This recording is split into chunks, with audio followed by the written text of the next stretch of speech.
اعوذ باللہ من الشیطان الرجیم، بسم اللہ الرحمن الرحیم۔ بخاری شریف جلد اول حدیث نمبر 1318۔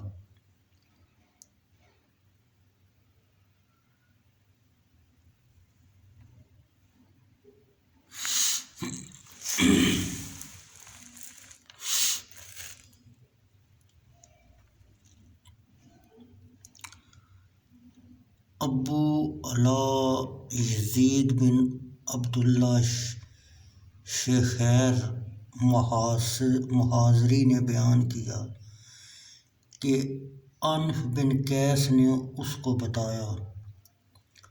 انہوں نے کہا، میں قریش کی ایک جماعت میں بیٹھا ہوا تھا کہ ایک شخص حضرت ابو ذر غفاری رضی اللہ تعالیٰ عنہ سخت اور کھردرے بالوں اور کپڑوں اور پراگندہ شکل والا آیا، یہاں تک کہ ان کے پاس کھڑا ہو گیا۔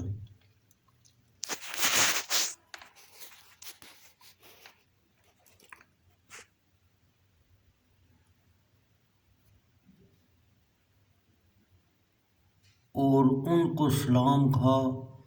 پھر اس نے کہا، مال جمع کرنے والوں کو گرم پتھر کی وعید سناؤ جو جہنم کی آگ میں گرم کیا جائے گا، پھر ان میں سے کسی ایک کے پستان کے سرے پر رکھ دیا جائے گا یہاں تک کہ وہ مونڈے کی باریک ہڈی سے نکل جائے گا، اور اس کے مونڈے کی باریک و نرم ہڈی پر رکھا جائے گا، اور اس کے پستان کے سرے سے وہ پتھر حرکت کرتے ہوئے نکل جائے گا۔ پھر وہ شخص واپس لوٹا اور ایک ستون کے پاس جا بیٹھا۔ انف بن قیس نے کہا، میں بھی ان کے پیچھے پیچھے گیا اور ان کے پاس جا بیٹھا۔ وہ مجھے معلوم نہیں تھا کہ وہ آدمی کون ہے۔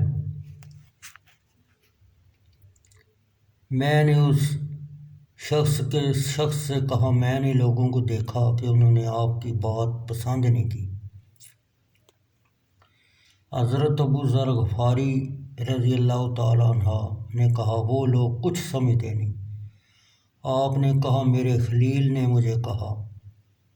انف بن قیس نے کہا، آپ کے خلیل کون ہیں؟ حضرت ابو ذر غفاری رضی اللہ تعالیٰ عنہ نے کہا، نبی اکرم صلی اللہ علیہ وسلم میرے خلیل ہیں۔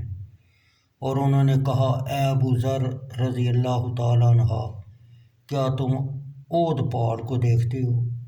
ابو ذر غفاری رضی اللہ تعالیٰ عنہ نے کہا، میں نے سورج کی طرف دیکھا کہ دن کا کتنا حصہ باقی ہے، اور میرا یہ گمان تھا کہ رسول اللہ صلی اللہ علیہ وسلم نے مجھے اپنے کسی ضروری کام کے لیے بھیجیں گے۔ میں نے کہا ہاں، میں نے اود پہاڑ دیکھا ہے۔ آپ نے فرمایا، مجھے یہ پسند نہیں کہ میرے پاس اود پہاڑ کے برابر سونا ہو۔ 3 دیناروں کے علاوہ اپنی ذات پر سب کا سب خرچ کر دو، 1 دینار اہل عیال اور 1 دینار غلام آزاد کرانے اور 1 دینار قرضہ ادا کرنے کے لیے۔ حضرت ابو ذر غفاری رضی اللہ تعالیٰ عنہ نے کہا، اور یہ لوگ کچھ نہیں سمجھتے، صرف دنیا جمع کرتے ہیں۔ اللہ کی قسم، میں ان سے نہ دنیا مانگوں گا اور نہ ہی احکام دین کے متعلق پوچھوں گا، یہاں تک کہ میں اللہ تعالیٰ سے جا ملوں۔